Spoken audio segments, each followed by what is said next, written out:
Welcome back. अच्छा जी, पूरी दुनिया में बात की जाती है जेंडर डाइवर्सिटी की end of course inclusion and representation of this diversity.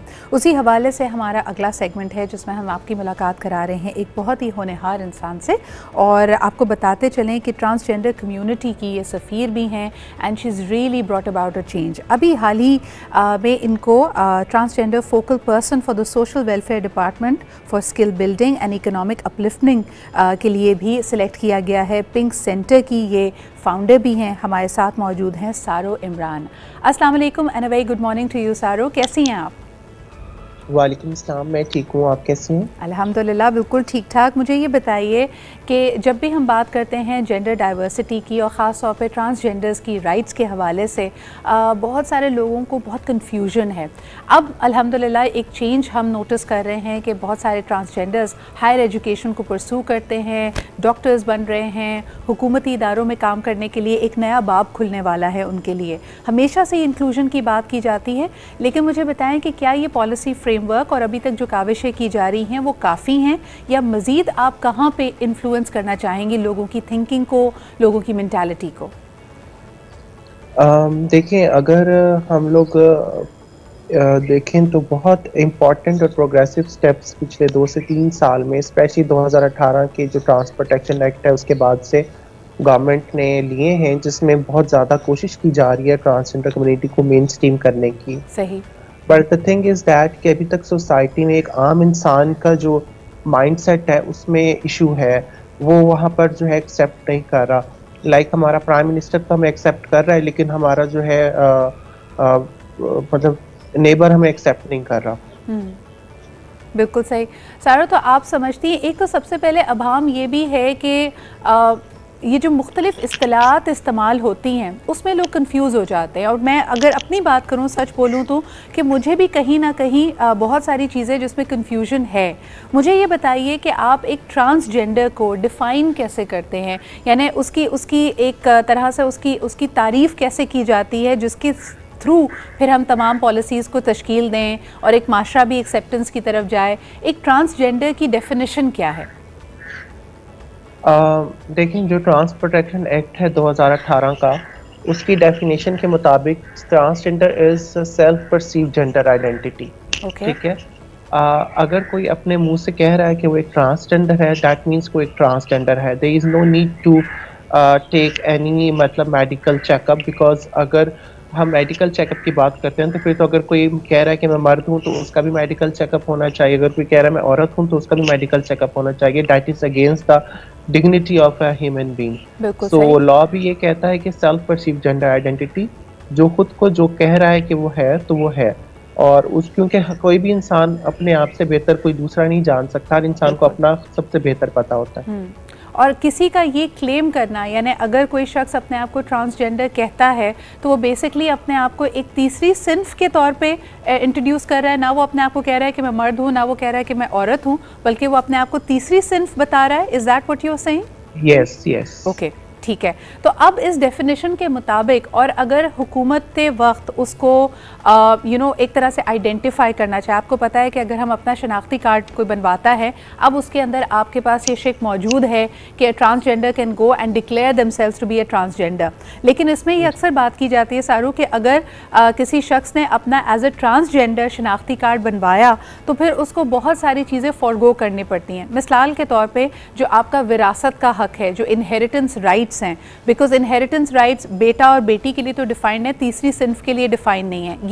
ये सच बात है, और इसका इस हवाले से आप कुछ कहना चाहेंगी? नहीं नहीं, ऐसा नहीं है। ट्रांस प्रोटेक्शन एक्ट 2018 के मुताबिक अगर आप ट्रांसजेंडर मेल हैं तो आपको मेल वाला विरासती हक मिलेगा, और अगर आप ट्रांसजेंडर वुमेन हैं तो आपको औरत वाला विरासत में हक मिलेगा। सही। So it's very clear line. तो इसमें भी कोई अभाव नहीं है, आप बल्कि इनकरेज करना चाहेंगे ट्रांसजेंडर्स को कि वो अपना शनाख्ती कार्ड बतौर ट्रांसजेंडर बनवाएं?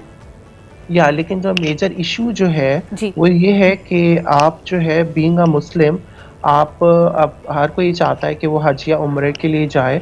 तो द मेजर हर्डल ये है कि आप एक्स कार्ड पे जो आपका ट्रांसजेंडर आईडी कार्ड या पासपोर्ट है, आप उस पर हज और उम्रा नहीं कर सकते, आप उस पर किसी गल्फ कंट्री नहीं जा सकते, आप उस पर किसी इस्लामिक कंट्री नहीं जा सकते।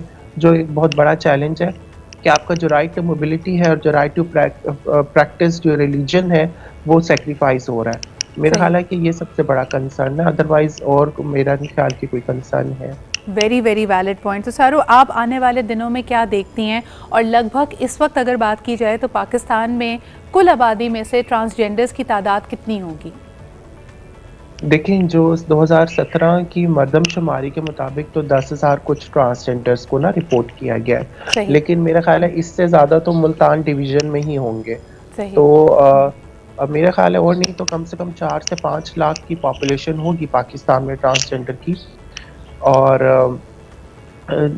इसीलिए वो हम इसको डेमोग्राफिक एनालिसिस नहीं कर पा रहे क्योंकि लोग आईडी कार्ड्स की तरफ नहीं आ रहे, जो कि मैं आपको बताया कि जो मेजर रीज़न है जिसकी वजह से।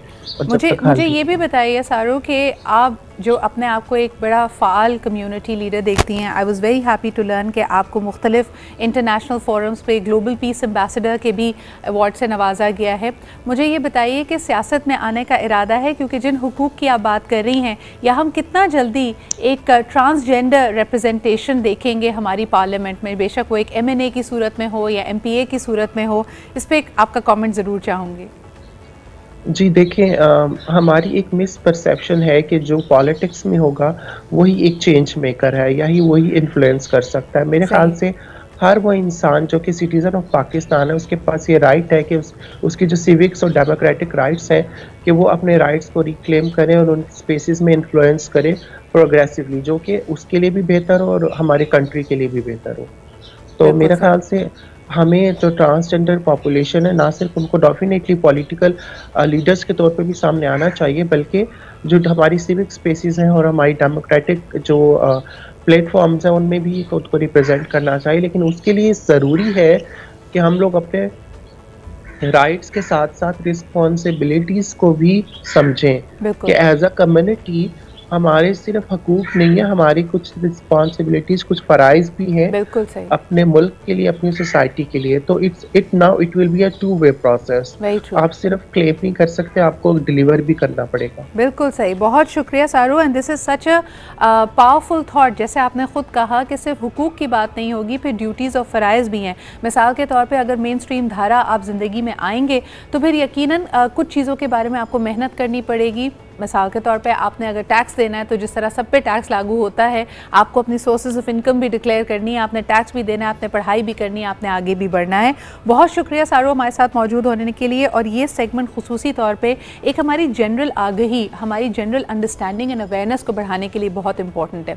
कई लोग जैसे ही लफ्ज़ ट्रांसजेंडर सुनते हैं तो या तो वो सदियों पुराना स्टीरियोटाइप आपके सामने आ जाता है, या मज़ीद आपके जहन को बंद कर दिया जाता है ये कह के कि शायद ये किसी बेरारवी वाली तर्ज़ ज़िंदगी की तरफ लोगों को राग़िब करने का तरीका है। But it's very important, it's the third gender as defined by Saro. इसी के साथ हम लेते एक छोटा सा break and we'll be right back.